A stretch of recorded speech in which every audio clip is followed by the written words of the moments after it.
খেলা যে চেঞ্জ করবো শুধু এটা না, আমরা খেলার নিয়মটাই পাল্টাই দেবো ইনশাআল্লাহ। আপনারা দেখবেন প্রার্থীরা ভোটারদেরকে টাকা দিয়ে আসে, বিরিয়ানির প্যাকেট দিয়ে আসে, বাড়িতে গাড়ি পাঠায়, বাড়িতে রিক্সা পাঠায়, বাড়িতে সিএনজি পাঠায়, আর সেই জায়গায় মানুষ এসে আমাদেরকে টাকা দিয়ে যায়। নিজের টাকা খরচ করে প্রোগ্রামে আসে মানুষ। এখন আপনারা বুঝতে পারছেন না খেলা যে এখন কোন লেভেলে চলছে। এই একদিন 500 টাকা 1000 টাকা খেয়ে 5 বছর গোলাম থাকবেন, নাকি একদিন নিজের ভোটাধিকার প্রয়োগ করে 5 বছর মালিক বনে যাবেন?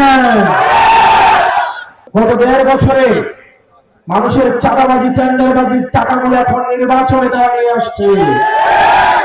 আমরা বিশ্বাস রাখতে চাই এই নবীনগরবাসী 12 তারিখ ব্যালট বিপ্লবের মধ্য দিয়ে চাঁদাবাজিদের প্রত্যাখ্যান করবে। গত 3টা নির্বাচনে এসপি কে সাক্ষী রেখে, ওসি কে সাক্ষী রেখে, এসআই কে সাক্ষী রেখে দিনের ভোট রাতে হয়েছে। মরা মানুষ এসে ভোট দিয়ে গিয়েছে, সেখানে ফলাফল আপনারা 5 আগস্ট পেয়েছেন। আমরা আস্থা রাখতে চাই প্রশাসনের অধিকাংশ যারা আছে তারা বাংলাদেশটাকে ভালোবাসে।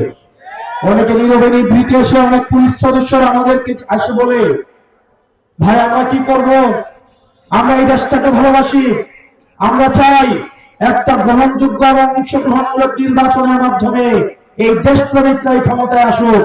কিন্তু কিছু কতিপয় লোভী বেনজির হারুন আমার উদয় হয়েছে, বিপ্লবরা আমার উদয় হয়েছে।